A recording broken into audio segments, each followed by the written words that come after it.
भक्तगणों, आज आपको भगवत गीता का 5वें अध्याय का अगला शेष भाग हिंदी में सुनाऊंगा। आज इसको ध्यान पर सुने और इस चैनल को लाइक करें, सब्सक्राइब जरूर करें। कथा गीता सुनिए। भगवान कहते हैं, विषय भोगों को काम क्रोध आदि के निमित्त से दुख के हेतु बतलाकर अब मनुष्य शरीर का महत्व दिखलाते हुए भगवान काम क्रोध आदि दुर्जय शत्रु पर विजय प्राप्त कर लेने वाले पुरुष की प्रशंसा करते हैं। जो साधक इस मनुष्य शरीर में शरीर का नाश होने से पहले पहले ही काम क्रोध से उत्पन्न होने वाले वेग को सहन करने में समर्थ हो जाता है, वही पुरुष योगी है और वही सुखी है। यहाँ यह और एवं इन अवयवों का प्रयोग किस अभिप्राय से किया गया है? इन दोनों का प्रयोग मनुष्य शरीर का महत्व प्रकट करने के लिए किया गया है। देवादि योनियों में विलासिता और भोगों की भरमार है तथा त्रिज्ञादि योनियों में जड़ता की विशेषता है। अतएव उन सब योनियों में काम क्रोध पर विजय प्राप्त करने का साधन नहीं हो सकता। यह और एवं का प्रयोग करके भगवान मानव सावधान करते हुए कहते हैं कि शरीर नाश के पहले पहले इस मनुष्य शरीर में ही साधन में तत्पर होकर काम क्रोध के वेग को शांति के साथ सहन करने की शक्ति प्राप्त कर लेनी चाहिए।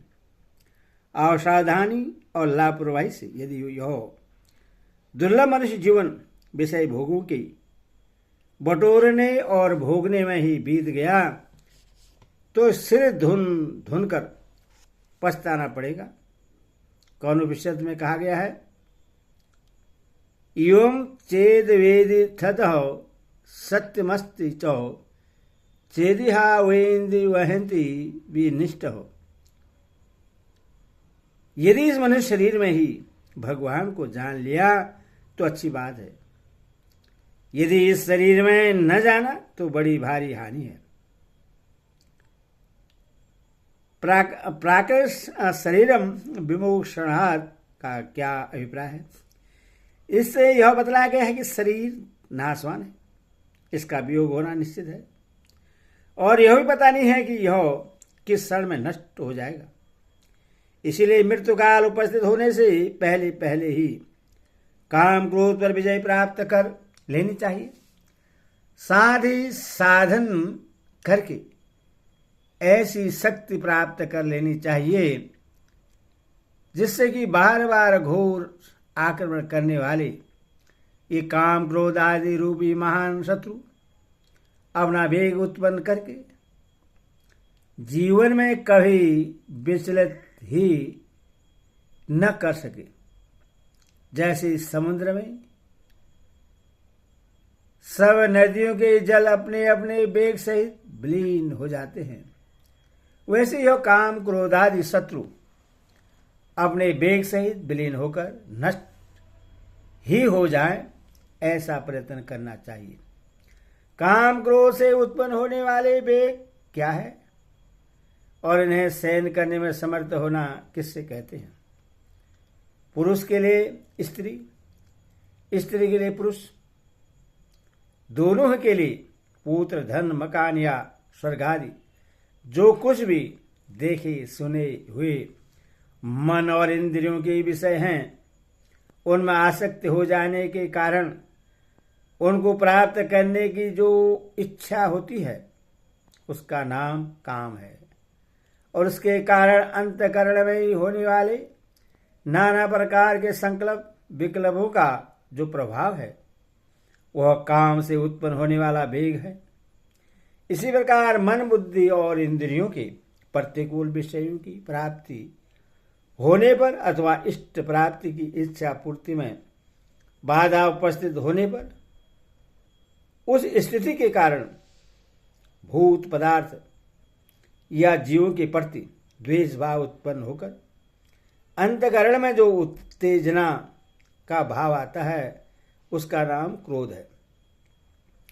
और उस क्रोध के कारण होने वाले नाना प्रकार के संकल्प विकल्पों का जो प्रभाव है वह क्रोध से उत्पन्न होने वाला वेग है। इन वेगों को शांतिपूर्वक सहन करने की अर्थात इन्हें कार्यान्वित न होने देने की शक्ति प्राप्त कर लेना ही इनको सहन करने में समर्थ होना है। यहाँ उपयुक्त विशेषण किसके लिए दिया गया है? बार बार आक्रमण करके भी काम क्रोध आदि शत्रु जिसको विचलित नहीं कर सकते, इस प्रकार जो काम क्रोध के वेग को सहन करने में समर्थ है, उस मन इंद्रियों को बस में रखने वाले सांख्य योग के साधक पुरुष के लिए ही युक्त विशेषण दिया गया है। ऐसे पुरुष को सुखी कहने का क्या अभिप्राय है? संसार में सभी मनुष्य सुख चाहते हैं, परंतु वास्तविक सुख क्या है और कैसे मिलता है, इस बात को न जानने के कारण वे भ्रम से भोगों में ही सुख समझ बैठते हैं, उन्हीं की कामना करते हैं और उन्हीं को प्राप्त करने की चेष्टा करते हैं। उसमें बाधा आने पर वो क्रोध के बस हो जाते हैं। परंतु नियम यह है कि काम क्रोध के बस में रहने वाला मनुष्य कदापि सुखी नहीं हो सकता। जो कामना के वश है वह स्त्री पुत्र और धन मानादि की प्राप्ति के लिए, और जो क्रोध के बस है वह दूसरों का अनिष्ट करने के लिए भांति भांति के अनर्थों में और पापों में प्रवृत्त होता है।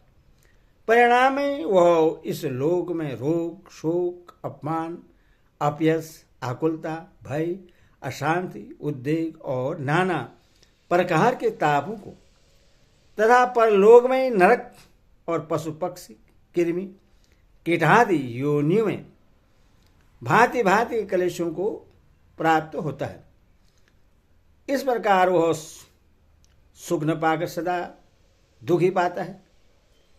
परंतु जिन पुरुषों ने भोगों को दुख के हेतु और क्षण भंगुर समझकर काम क्रोध आदि शत्रु पर भली भांति विजय प्राप्त कर ली है और जो उनके पंजे से पूर्ण रूप से छूट गए हैं, वे सदा सुखी ही रहते हैं। इसी अभिप्राय से ऐसे पुरुष को सुखी कहा गया है। यहां नर इस पद का प्रयोग किस लिए किया गया है?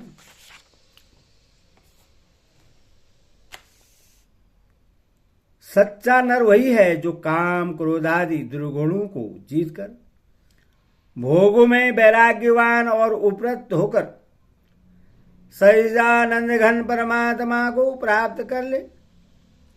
नर शब्द वस्तु तो ऐसे ही मनुष्य का वाचक है। फिर आकाश में चाहे वह स्त्री हो या पुरुष, अज्ञान विमोहित पुरुष आसक्ति बस आपाद रमणीय विषयों के प्रलोभन में फंसकर परमात्मा को भूल जाता है और काम क्रोध आदि के परायण होकर नीच पशुओं और पिशाचों की भांति आहार, निंद्रा, मैथुन और कलह में ही प्रवृत्त रहता है।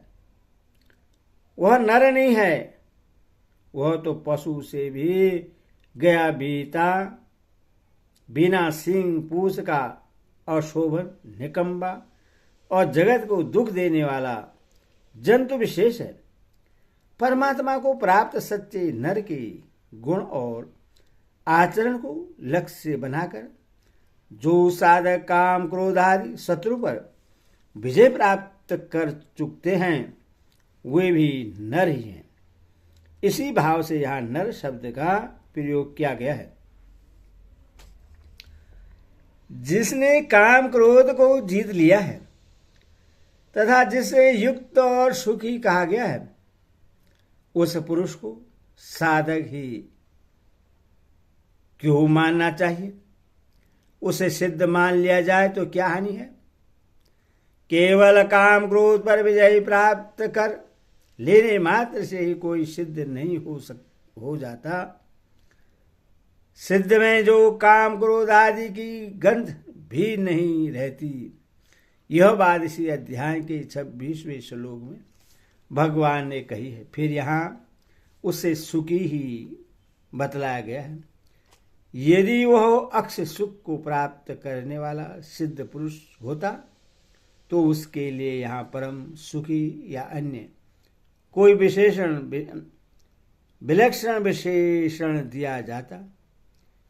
यहाँ वह उसी सात्विक सुख का अनुभव करने वाला पुरुष है जो 21वें श्लोक के पूर्वार्थ के अनुसार परमात्मा के ध्यान में प्राप्त होता है। इसीलिए श्लोक में वर्णित पुरुष को साधक ही समझना चाहिए। हरि ओम तत्सत। हरि ओम।